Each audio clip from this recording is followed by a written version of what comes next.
Coba jujur, berapa kali hari ini kamu scroll TikTok atau Instagram dan tiba-tiba waktu terasa hilang begitu aja?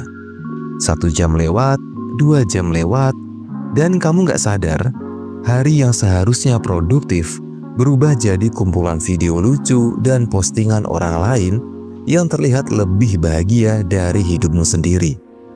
Tapi, pernah nggak kamu kepikiran kalau semua itu bukan cuma buang waktu? Media sosial kalau nggak dikendalikan bukan cuma bikin kamu overthinking atau insecure. Lebih dari itu, dia bisa menghancurkan masa depanmu.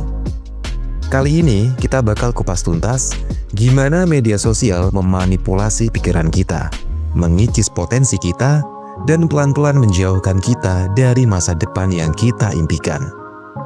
Halo semuanya, selamat datang di channel ini. Dan di video kali ini kita akan ngobrol serius tapi santai soal sesuatu yang kita semua pakai setiap hari. Yap, media sosial. Tapi jangan salah, ini bukan sekedar bahasan kurangi main HP.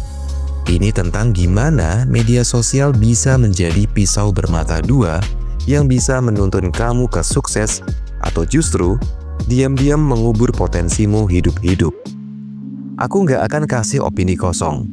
Semua yang kita bahas kali ini berdasarkan riset ilmiah, pengamatan psikologi, dan realitas sosial yang sedang terjadi.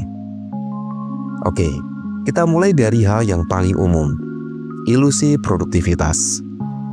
Kamu scroll video self-improvement, kamu nonton reels motivasi, kamu follow akun yang kasih tips sukses, dan kamu pikir ini berguna banget. Tapi kenyataannya, cuma konsumsi aja tapi nggak pernah eksekusi.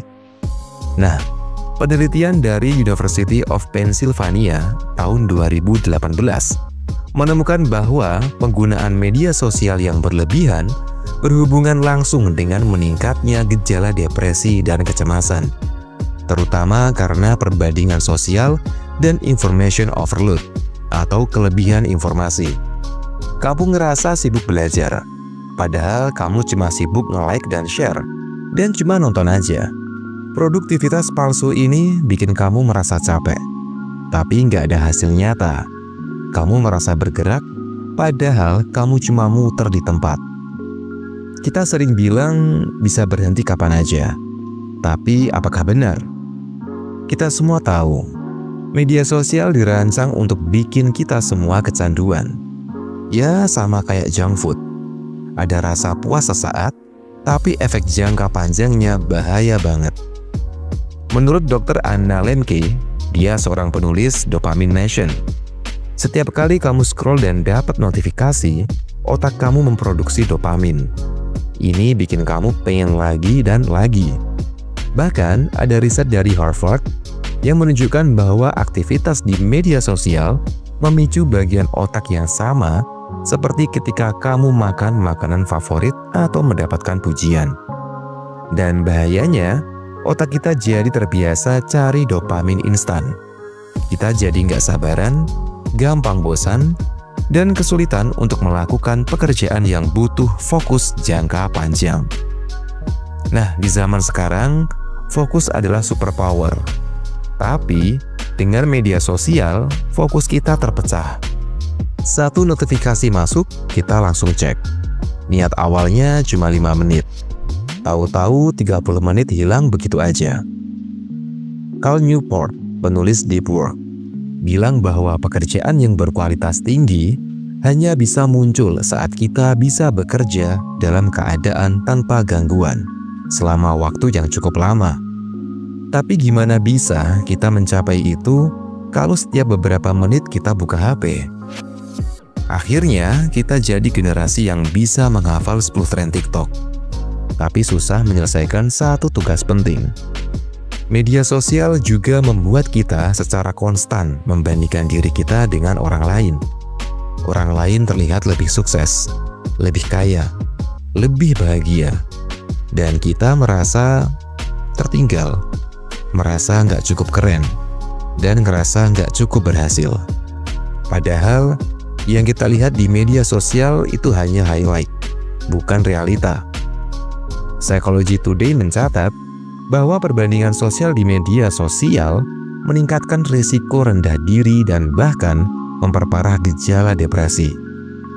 Kita jadi kehilangan kepercayaan diri, dan lebih parah lagi, kita mulai meniru orang lain dan kehilangan jati diri.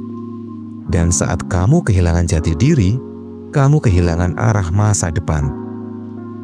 Oke, sekarang pertanyaannya, apakah harus uninstall semua sosmed? Ya tentu tidak. Media sosial itu netral. Yang bikin dia jadi racun adalah cara kita menggunakannya. Ada beberapa tips yang simple tapi cukup powerful yang bisa kamu terapkan. Yang pertama, atur waktu layar atau screen time. Kamu bisa pakai fitur bawaan HP untuk batasi durasi. Yang kedua, hapus aplikasi yang bikin kamu kecanduan selama seminggu. Coba rasakan efeknya setelah itu. 3. Follow akun yang benar-benar membangun, bukan yang bikin kamu insecure. Yang keempat, bikin batas waktu aktif. Misalnya hanya buka medsos di jam-jam tertentu. Dan yang kelima, kembali ke dunia nyata. Ngobrol langsung, baca buku, jalan kaki, dan lakukan hal yang bikin kamu merasa hidup.